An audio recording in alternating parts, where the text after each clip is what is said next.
What's up everyone, this is Chris, and in this tutorial I'm going to teach you how to create a fake access point on a Kali Linux virtual machine. In addition, I'm going to teach you how to use sslstrip and Ettercap to capture the login information of anyone who connects to our fake access point.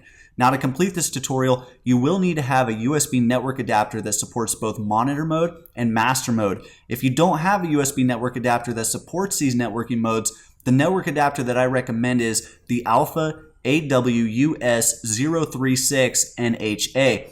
They cost about $30 and you can pick one up from Amazon as well as a few other places. Just Google it and you won't have any problems finding one. Now before we begin the tutorial, I want to explain how this attack works, and I've created some illustrations to help me explain, so let's go ahead and have a look at those. So this is a very high level overview of how this attack works. The main components here include the victim, the attacker, the fake access point, and a router with an internet connection. So what's happening is the attacker is connected to the internet, and the attacker is going to share that internet connection through a USB network adapter, which is acting as a fake access point. And when someone connects to that fake access point, they'll be able to access the internet. Now let me walk you through this process. The first thing that's going to happen is the victim is going to connect to the fake access point. Then the victim's internet traffic will be routed through the fake access point and to the attacker. Once the attacker obtains the victim's internet traffic, the attacker will manipulate and log the victim's internet traffic with sslstrip. And this is going to allow the attacker to force the victim to use HTTP, which as a result is also going to allow the attacker to capture any usernames and passwords that the victim enters. Once sslstrip is finished manipulating and logging the victim's internet traffic, the attacker will forward the victim's internet traffic to the router, and finally, the router will route the victim's internet traffic to whatever website the victim is attempting to communicate with. So what we've done here is we've placed ourselves between the victim and the website. So as a consequence, we can see any interactions that are occurring between the victim and the website. And this is also referred to as a man-in-the-middle attack. So that concludes the explanation. So let's go ahead and get started with the tutorial. The first thing that we need to do is we need to connect to the internet. And we're going to accomplish this by sharing our host operating system's internet connection with our Kali Linux virtual machine. And this is essentially a bridged or a wired network connection. And I've chosen to do it this way so I can eliminate the need for a second USB network adapter. But keep in mind, if you do have a second USB network adapter, you can use it to connect to the internet directly from your Kali Linux virtual machine instead of using the method that I'm going to show you here. So let's go ahead and move over to our host operating system.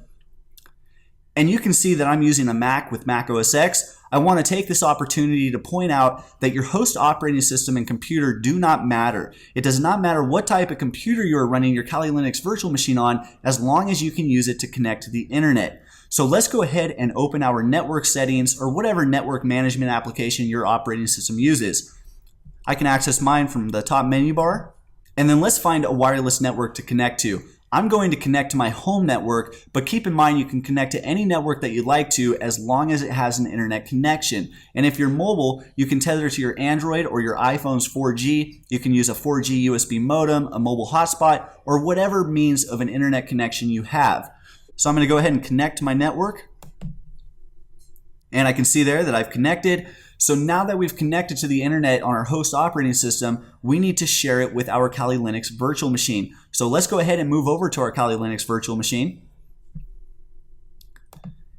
And in the top menu bar, we need to open the virtual machine menu.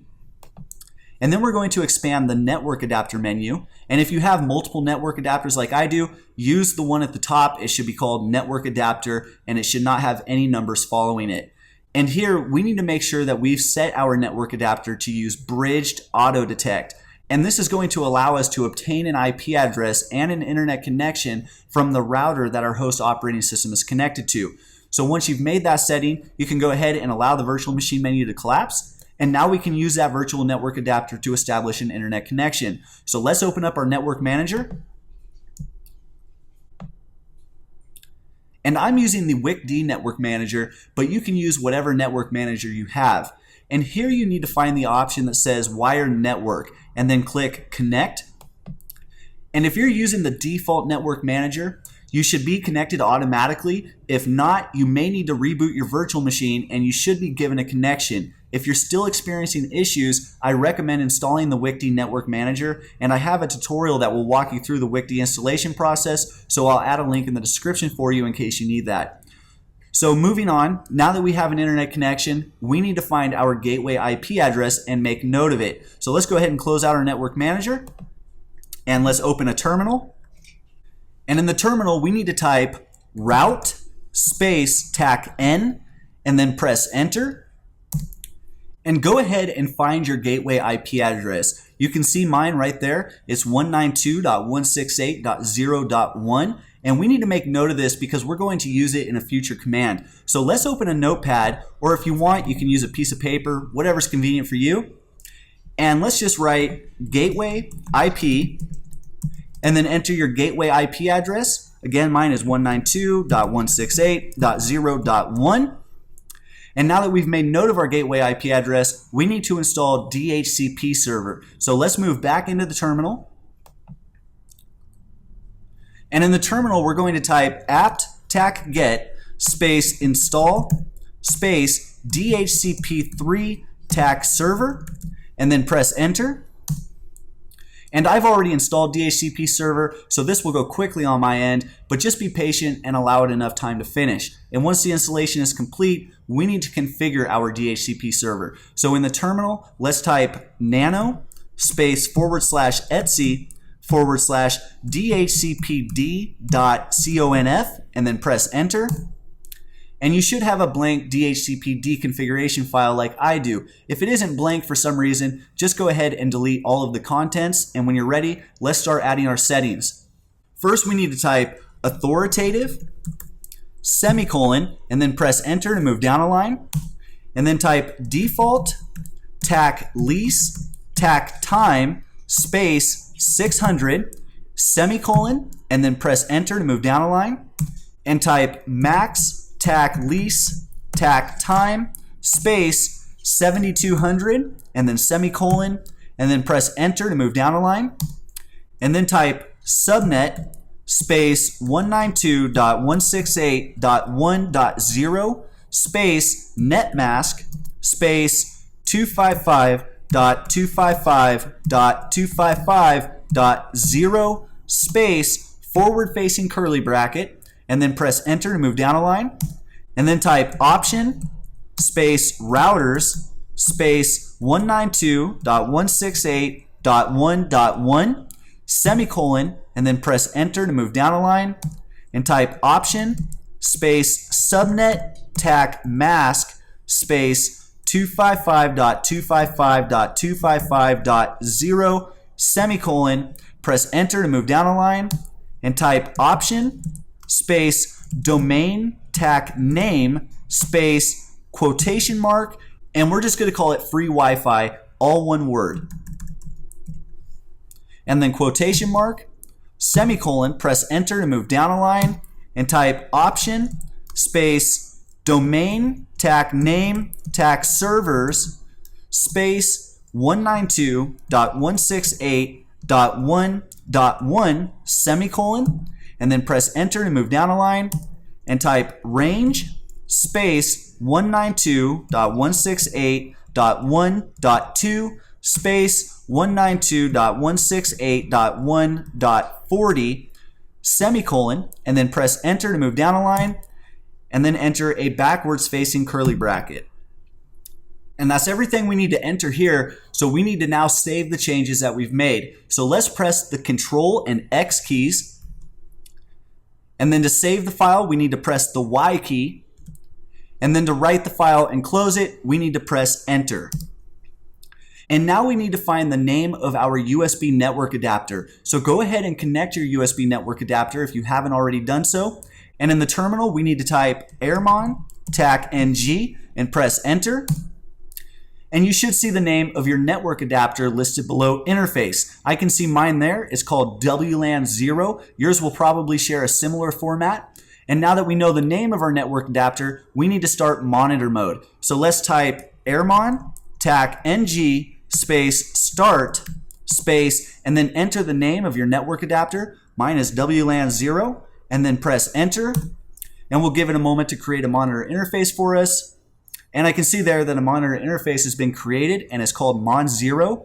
Now we need to create our fake access point. So let's type airbase tac ng space tac c space 11 space tac e space free Wi-Fi space, and then we need to enter the name of our monitor interface. Mine is mon0, and then press enter. And now that our fake access point is up and running, we need to make some adjustments to our tunnel interface, which is an interface that Airbase automatically created for us when we started our fake access point. So let's open a new terminal, but do not close the terminal that we're running Airbase in because we need it to continue operating. And I'm just going to move this up here.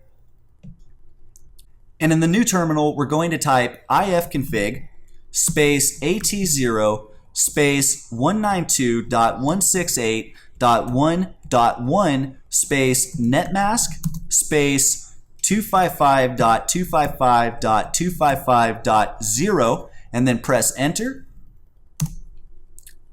And now we need to adjust the MTU, which stands for maximum transmission units. And what this does is it allows our tunnel interface to transmit larger packets so that we can prevent packet fragmentation. In simpler terms, this allows our fake access point to manage higher volumes of internet traffic, which is generated by anyone who connects to our fake access point. So in the terminal, let's type ifconfig space at0 space MTU space 1400, and then press enter.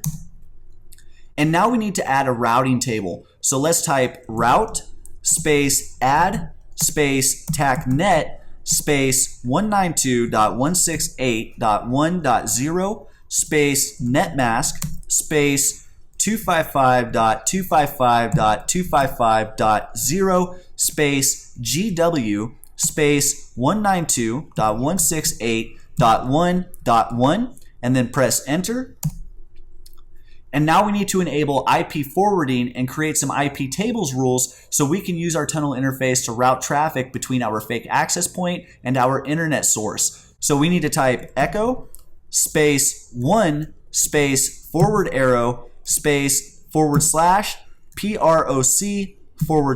/sys /net /IPv4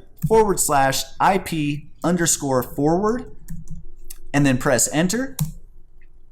And now we need to enter our IP tables rules. So let's type IP tables space tac t space nat space tac uppercase A space pre-routing in all uppercase space tac p space UDP space tac j space dnat in all uppercase space tac 2 space, and then we need to enter that gateway IP address that we made note of earlier. Mine is 192.168.0.1, and then press enter. And now we need to type IP tables space tac uppercase P space forward in all uppercase space except in all uppercase, and then press enter. And now we need to type IP tables space tac append space forward in all uppercase space tac in tac interface space at0 space tac j space except in all uppercase, and then press enter. And now we need to type IP tables space tac table space nat space tac append space post routing in all uppercase space tac out tac interface space eth0 space tac j space masquerade in all uppercase, and then press enter.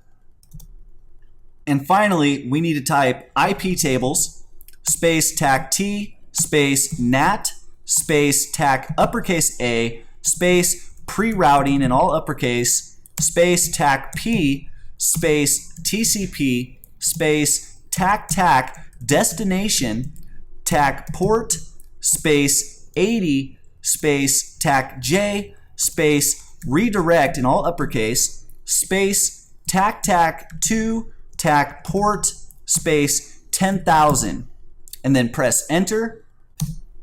And now that we've created our IP tables rules, we need to start our DHCP server. So let's type DHCPD space taccf space /etc/ DHCPD.conf space taccpf space /var/run /DHCPD.pid space AT0, and then press enter. And then type /etc/init.d /isc tac DHCP tac server space start, and then press enter. And I can see there that DHCP server started successfully. So now it's time to start sslstrip. So let's type sslstrip space taccf space taccp space tack-k space 10,000, and then press enter. And last but not least, we need to start Ettercap. So let's open a new terminal, but do not close the terminal that we're running sslstrip in. And let me just move this up here a little bit. And in the new terminal, we're going to type Ettercap space taccp space tacu space tac uppercase T space tac-q space tac-I space AT0, and then press enter. And now that we have sslstrip and Ettercap running, we are finished setting up the attack. What I'm going to do now is I'm going to simulate a victim so we can use our fake access point to capture some usernames and passwords. So follow me over to my victim computer. So I'm here at my Mac, which is the computer that I'm going to use to simulate a victim. And as a victim, the first thing I'm going to do is I'm going to connect to the fake access point. So I'm going to open my network manager and I'm going to let it scan nearby wireless networks. And I can see there our fake access point has appeared. And if you remember, we called it free Wi-Fi. I'm going to go ahead and connect to it. And assuming that we set everything up correctly, I should have an internet connection. So I'll just give it a moment to finish connecting. Okay, perfect. It's already connected. I'm just going to check and see if I was assigned an IP address. Perfect. I was assigned 192.168.1.20. So now as a victim, I want to log into my Facebook page. I feel like I'm missing out. I need to see what all my friends are doing. So I'm going to open up Firefox. And as soon as Firefox opens up, I'm going to navigate to Facebook. And we're going to find out right now if sslstrip is working. Okay, and I've been brought to Facebook, and I can tell that I'm using HTTP, which means sslstrip is working. And if you look at the top left there in the tab, you'll notice a lock icon. This is an icon that sslstrip places there to add a little legitimacy, and this kind of prevents the victim from becoming too suspicious because they see this lock and automatically assume it must be secure. So what I'm going to do now is I'm going to go ahead and I'm going to enter an email and a password, and I'm just going to use a fictitious username and password. I'm going to call myself user@facebook.com. And I'm going to call my password mypass123. Now before I click login, let's refer back over to our attacker machine and let's look at the Ettercap terminal. And now I'm going to go ahead and I'm going to click login, and we're going to watch as this data arrives. So I'm going to click login. And you'll notice there that some data has appeared. You can see that the user equals user@facebook.com and the pass equals mypass123. Now before I conclude this tutorial, I want to show you guys a couple more examples. So I'm going to move back over to my victim computer and I'm going to navigate to WordPress. Okay, and I've been brought to WordPress. I'm going to go ahead and enter a username and a password. I'm going to call myself user@wordpress.com. And I'm going to call my password lamepass123. And let's refer back over to our attacker machine. And I'm going to go ahead and click sign in. And if you look at the Ettercap terminal, you'll notice that we did capture that username and password. It shows user equals user@wordpress.com and pass equals lamepass123. Now for the final example, I'm going to go to an online banking website. So let's move back over to my victim computer. And I'm going to navigate to chase.com. Okay, and you can see I've been brought to Chase. I'm going to go ahead and enter a user ID. I'm going to call myself Online Banker, and I'm going to call my password Banking Pass 123. And I'm not going to refer back over to the attacker machine yet because unfortunately this username and password is not going to appear in the Ettercap terminal, but it will appear in the sslstrip logs. So I'm going to go ahead and click Log into Accounts, and that username and password is traveling across the network. sslstrip is grabbing it and placing it into a log. So let's go ahead and move back over to the attacker computer. And here we need to open a new terminal. And in the new terminal, let's type cat space sslstrip.log and then press enter. And perfect, there it is. I can see the user equals Online Banker and the password equals Banking Pass 123. Now those are all the examples that I wanted to show you, but keep in mind that this attack is expandable. For example, I recommend you guys look at what's called Karma or even a honeypot. And what this does is when a computer is looking for a wireless network to connect to, specifically a wireless network that is connected to in the past, it sends out these probe requests. We can create something that will allow us to accept those probe requests and then spoof the wireless network that that person is looking for. And when it responds, they're going to think they found that wireless network and their computer is going to automatically connect. So there are really a lot of things you can do with this. But for now, it's time to conclude the tutorial. So let's go ahead and clean up this mess. We can go ahead and close the terminal that we used to view the sslstrip log. And then to stop Ettercap, we'll press the Control and C keys. And then we can close that terminal.